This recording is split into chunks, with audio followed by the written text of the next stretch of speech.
Hey everyone, Dr. Tim Hartman here. Hope everyone is doing well with this Easter weekend. A couple things going on as usual. We've got a show coming up Monday night, and this is a little prequel for it. I want to say a couple things that myself, for myself, that when I have my co-hosts on for this show, which will include Dean Franco of FMA Discussion, as well as my normal co-host, PG Ty Botting, that whatever I'm saying today is on my shoulders and not theirs. And of course, my lovely compadre is being a pain in the butt here, otherwise known as Kier. Hold on.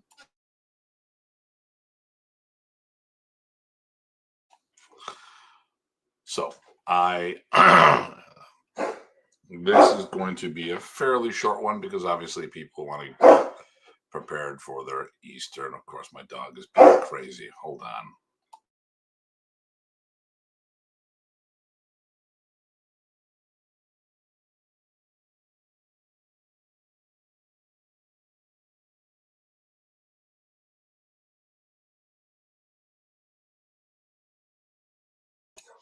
So my dog has not been feeling too well. Come here, buddy.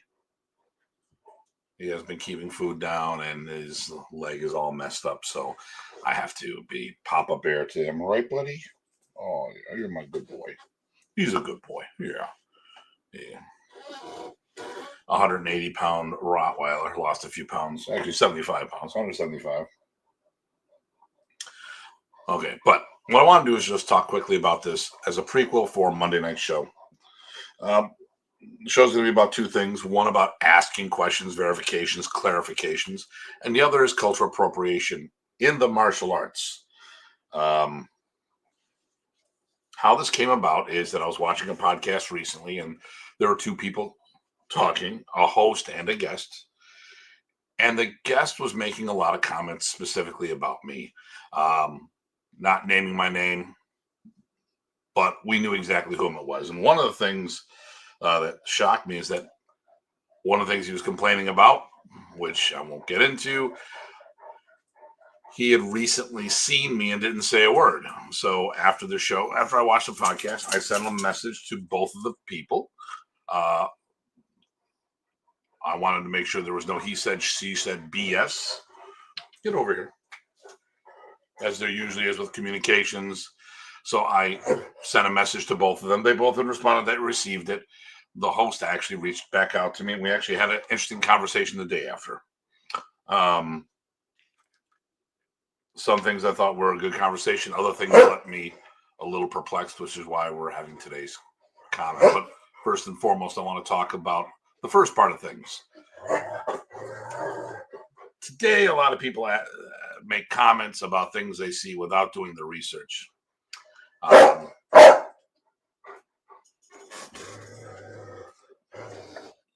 And people don't ask questions. When there's something going on, I hear something, I will ask somebody, what do you mean by that? Versus going off half cocked. You know, now when I was younger and we did the internet stuff, when we did Martial Talk and FMA Talk, the discussion groups, I was new to all this, so I would go off half cocked. And then I adopted a new policy of sleep on it, and it changed my outlook significantly. Okay, knucklehead here is driving me crazy, so I'm going to get something for him real quick, but I can do this. Noah, how are you doing? I'm doing well. Yeah, I hope he gets well as well. And Kevs, hey, how you doing? You look familiar. Have we met before? It's hard to tell from a little icon here. I'm gonna grab him his treat. But I will be right back.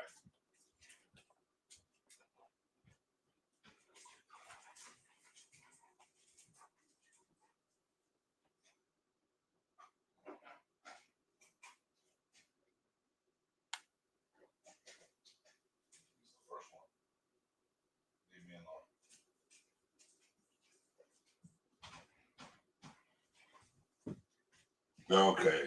Sorry about that, everybody, but when you're babysitting a dog, you got to do your thing. All right. So,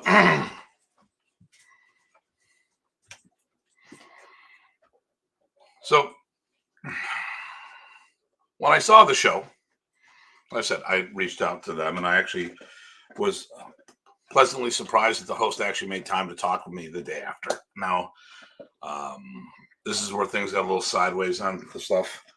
When we first started talking, it became about my social media presence, which is not why I called. It was my complaint was about not seeing things or not saying things outright, the sloppiness of language and stuff of that nature.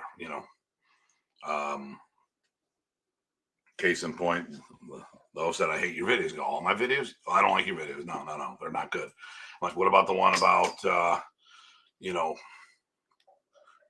Filipino martial arts and movies, and what about the one in about Professor teaching as a jungle fighter? So of course, or not his father teaching the jungle fighters during World War II.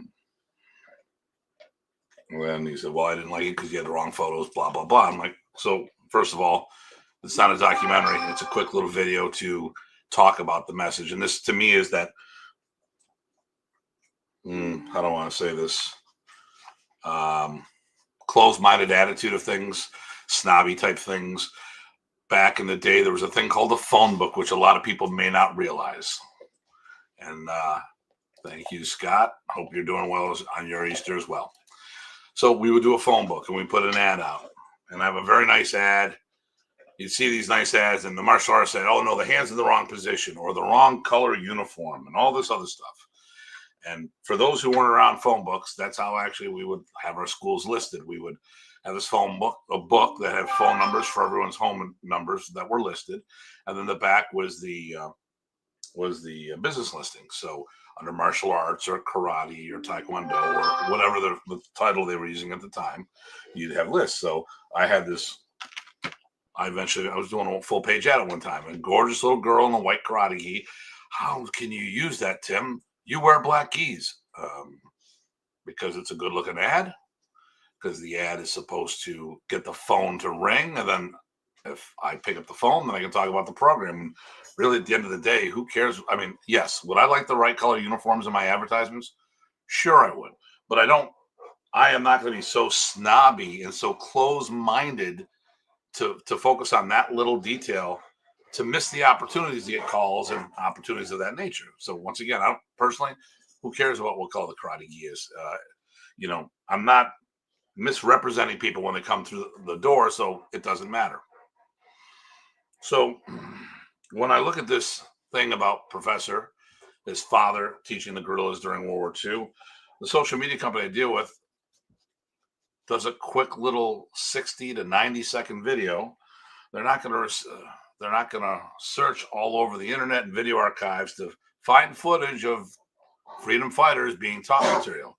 They took something from the Bolo Brigades, but I think that little detail is when people are being way too picky. The whole idea was to promote the idea that Professor Prace's, his father, taught the guerrillas during World War II to protect their country against the opposing enemies. So modernization of the Prace's family systems was used during World War II. That was the point. But of course, some people, when they have an agenda, they focus on small little details, or they're looking for something to pick on. So a couple times I had to circle back and go, that's good that we can talk about this, but at the end of the day, that's not what we're talking here. We're talking about other things. So we talked about how this, I cleared the air so there's no misunderstanding. And it was not the host, it was the person on the show. But once again, I didn't want someone to bip off and start making things up. And I haven't heard from that person since then, but whatever. The guest on the show, like I said, he did verify that he read the post, but nothing's happened since then. And I really didn't think so, but I'm not someone who's not going to voice his opinion, or if someone's got something to say, well, let's talk about it. And if you choose not to, then that's on you.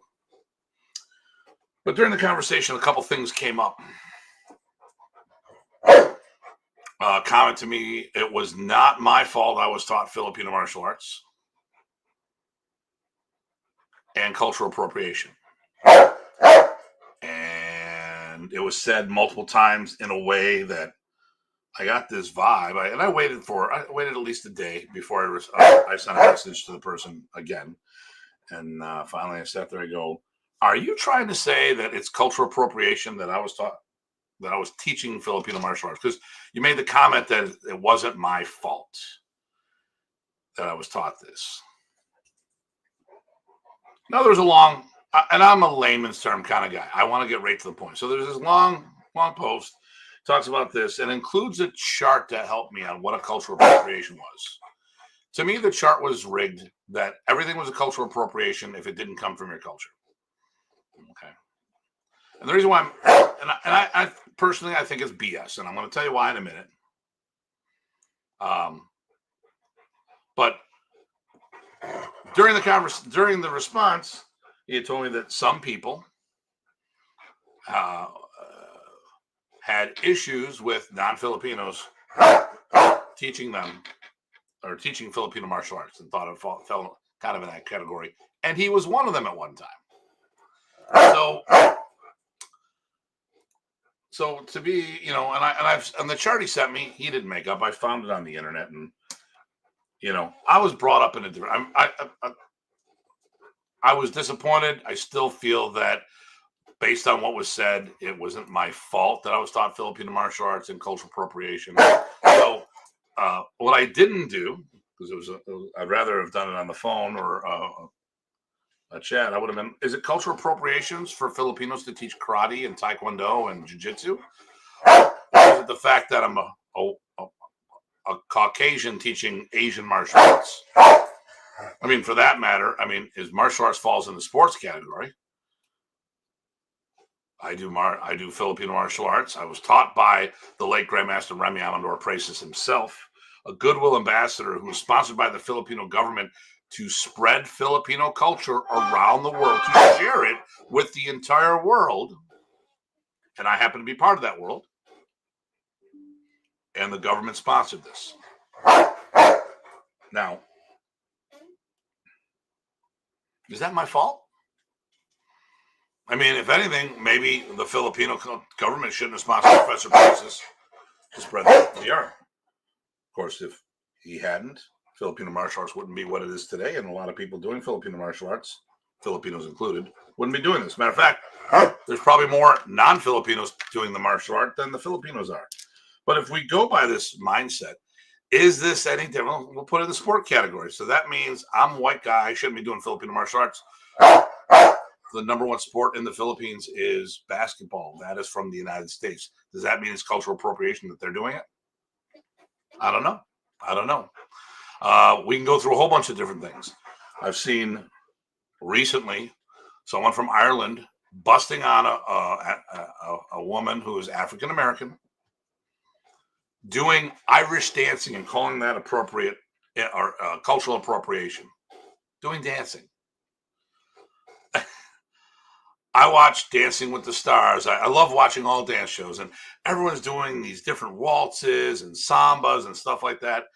How the hell is that appropriation? Isn't that celebration? Isn't that appreciation? Propagation? Why is it appropriation?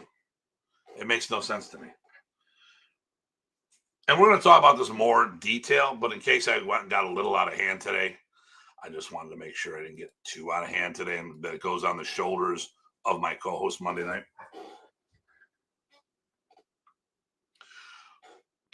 I'm Gen X Prime, born in 65.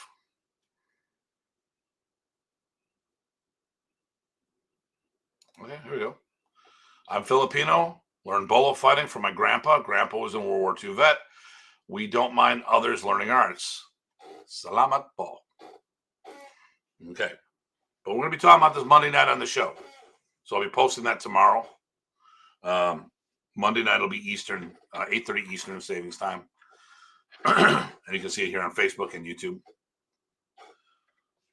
But before I go off and go too deep in this, I want to make one comment about America. Okay. Because the person in question who was having this conversation with me is a U.S. resident. Matter of fact, to my knowledge, I don't know. I don't know if he was born here or not. Lives in one of our states. I don't hear any kind of accent on him. So I don't know if he moved here as a child or if he was born and raised here. You know, but to my knowledge, he's not the same age as me. So he wasn't brought up the same way. So let me tell you about America from a Gen Xer.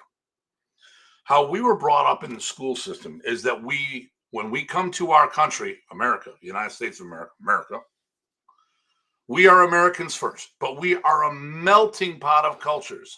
What makes this country great and others just as well is that we open our arms. Now, maybe not now, obviously, if you've seen the politics, we're a little touchy with the border at the moment, but our history is that we welcome all. I will say I will welcome anyone from any country that wants to be a positive influence on our country. If someone's coming here to do something illegal and be a detriment to this country, I don't want them in my country. If they're here illegally, you broke the law. Okay. But at the end of the day, if you want to be a benefit to the community, I'd love to have you here. Here's the deal. We were the melting pot. We were taught to be a melting pot, that we were a melting pot. We welcome all. We're Americans first, and we share in the culture that we all bring to the table. That means we share both directions. It's not like, oh, okay, now my area is very diverse. It's not in skin color, but it's more in ethnicity of the culture. We're very, very strong backgrounds, European culture. We got Germans, Irish, Scottish, Swedish, Danish, Norwegian, Ukrainian, German. It's becoming more diverse. There are Filipinos here, not a lot. There are Japanese and Chinese, Koreans here. But Western New York is more Eurocentric. And people still keep coming. My town, there was maybe 5 or 6 minority families when I grew up. I was in school I graduated high school in 83. Now I see families all over the place. And I love the whole idea of being diverse because there's so much we can trade and share with each other. My household, so Janice is Polish, but she cooks adobo. She cooks Italian. She cooks German. Is it cultural appropriation because we're cooking adobo here, or Italian? Neither. I'm German. She's Polish. Why not? Why is that not cultural? I don't know. We all come and share together because we're supposed to be a melting pot. Let me see. Hello, Datu. Shout a message about a school recommendation. Let me see. Just shout you a message about any school recommendation. Tony, where are you located? Unfortunately, depending on how you if it's sent to Datu Hartman, I don't see a lot of those messages. I'm overwhelmed with the social media stuff. If it's coming from it goes to Tim Hartman directly, it's another story. But give me a holler or tell me where you're from while I'm here. Teaching Filipino martial arts is no more cultural appropriation of a Filipino culture than teaching golf is cultural appropriation of Scottish culture. The whole concept is flawed. Keep on going. There you go. I mean, if there's okay, I'm going to take 2 shots. If there's an example of cultural appropriation, and I don't even know if it's appropriate. Fort Bragg, North Carolina. If you're near Raleigh, because I don't know where Fort Bragg is, but if you're near Raleigh, Roland Rivera and David Nunn, they're out there. If you're near Charlotte, Bobby Tabuada, is got his base of operation. There's a bunch of schools there too. I'm just not sure where Fort Bragg is, and I don't generally Google stuff while I'm on this because it messes things up. Well, I mean, I go back to the basics. I mean, the most popular sport in the Philippines is basketball. It comes from the States. Okay, it was created here. Experience with Universal Martial Arts. Is that a system? Is that a school? Is that a organization? I really did not know. And I'm not going to be on too much longer because I didn't want to make this a big thing. So, if you're all looking to get a hold of me, I can do this. Let me do this real quick. I'm going to show you the account you want to message if you're asking for schools, because all this other stuff kind of gets sifted through.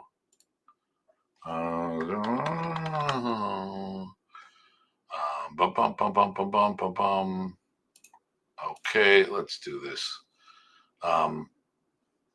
Here's what you're going to do. You're going to look up.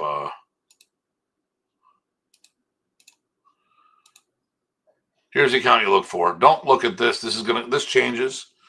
And this, but Tim Hartman, parentheses, Datu Tim. That's my personal one, and it's currently it is the one with the authentic hats that we were made to wear at the Mataguru Association in Manila. We didn't buy these. Is this cultural appropriation that the host of events made us put these on? When in Rome. I'm going to do that. Okay, so that's the best way to get a hold of me. Look for that one, and then I will sift through. Or datutim@gmail.com is another good way to get a hold of me. Hola, ¿cómo estás? That's all I got there. Hey, no problem, brother. No problem. And Orchard Park. Oh, you mean Universal? Was that Gary Costanza's old school? Well, they used to make sticks for Gary back in the day.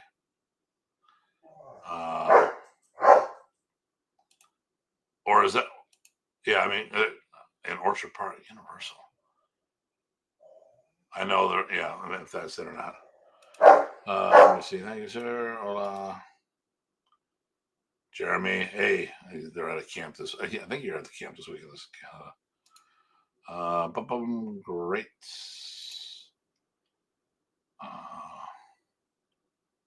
Okay. Okay, sent you a friend request. Yep. And if I don't respond to the friend request, I'm going to just do messages back and forth because I still use Messenger. Sometimes I overload how many friends I'm supposed to have on it because I only use this really for business, both my things. But now I digress too much. Getting back to the point. Even after the conversation, everything was done, I felt insulted. Because when someone says it's not your fault learning something, well, how the hell is that? How is it my fault when my teacher did what he always did? The Filipinos shared it with me. Now, and I will say this: I have a little problem with some of the things that are coming out of the Filipinos' mouths at the moment, or at least the ones here in the States that are want to be, like born again lapu-lapus and all this other stuff. Yeah, that's going to probably sound racist. I'm going to be saying some more things that are racist in a minute, or perceived that way. And remember, it was the Westerners that kept the arts going.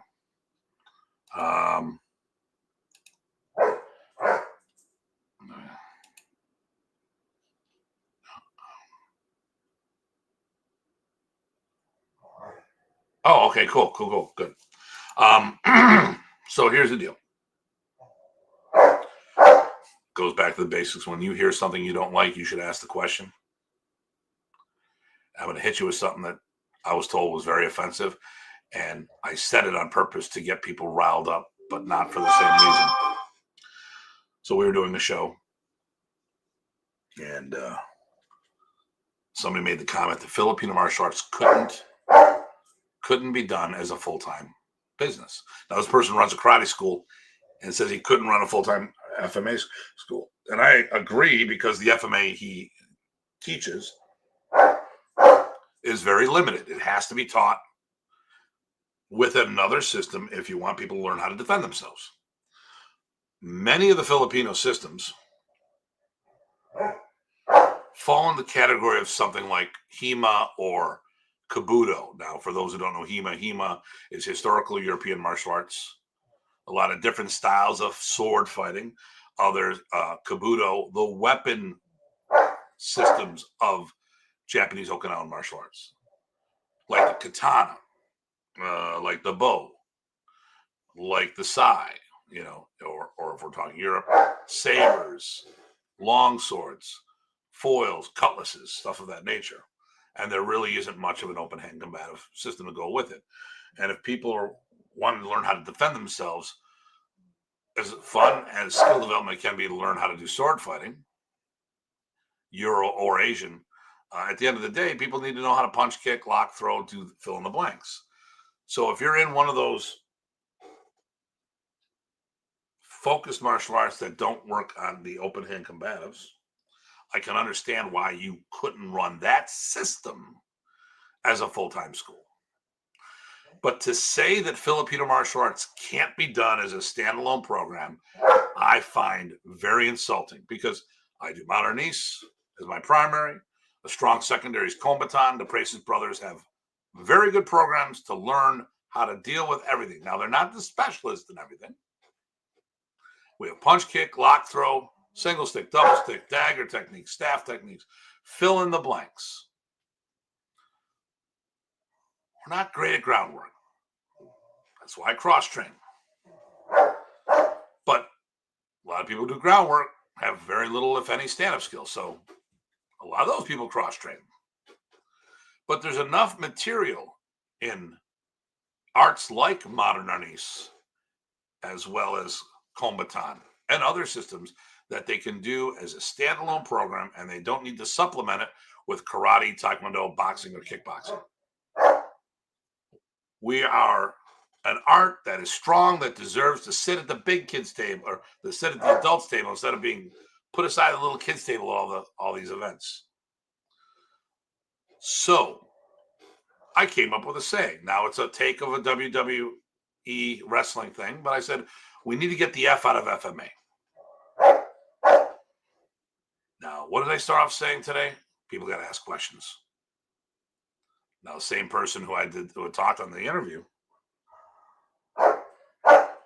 he didn't bother asking questions. He was just offended. That's racist. That's insult. That's offensive. That's offensive. Personally, I don't think it's offensive to Filipinos if you ask me what it's about. If you listen to it, so here's the thing. There's the hook.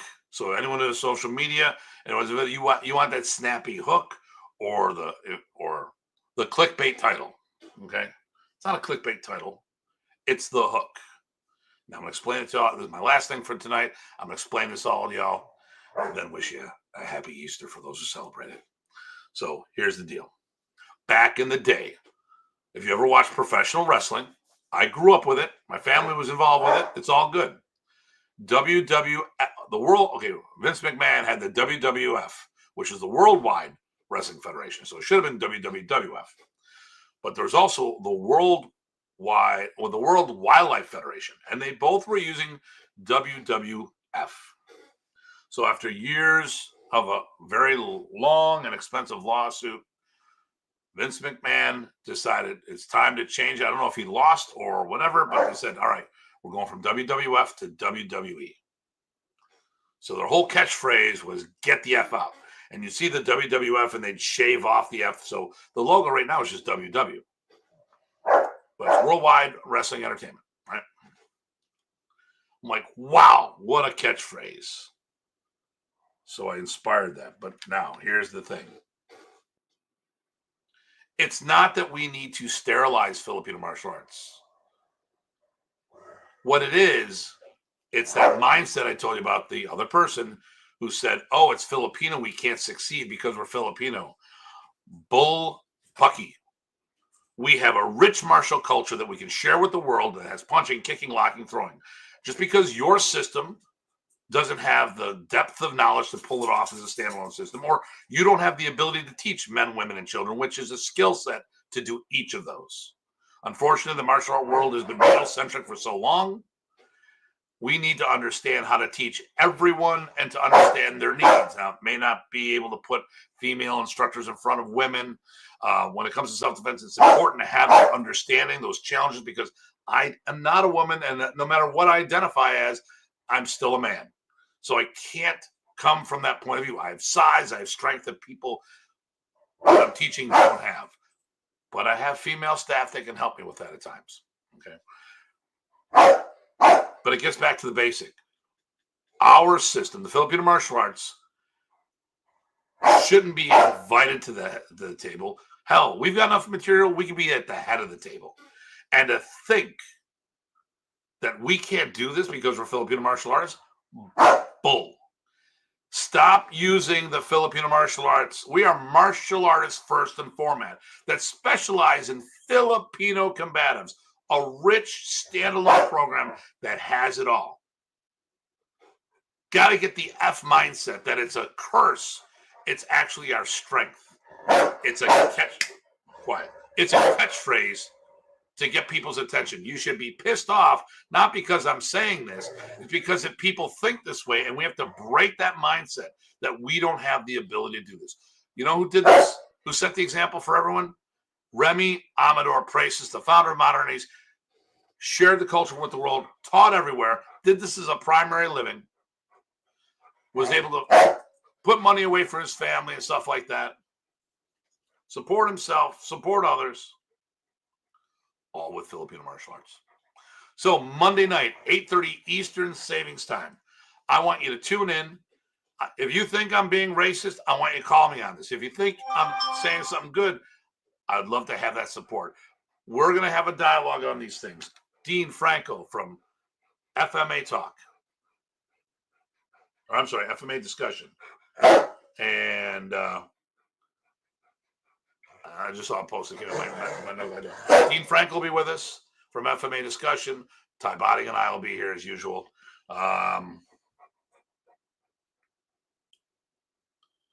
Okay. All right. That's good to know. That's okay. Nothing wrong with that either. I do some firearm combatives as well, but I don't rely on that because not everywhere I go can do it. Support your Datu. Thank you, Ben. Listen, I want to thank everyone who's been watching, which I'm surprised how many people this did on a Saturday night, Easter weekend. Whether you celebrate Easter or not, no matter what your religion is, no matter what your race is, no matter what uniforms you wear, I don't care the people you love, I don't care the politicians you follow. Everyone, make sure you have a healthy and safe holiday this weekend, whether Easter Sunday. And I'll see you all soon.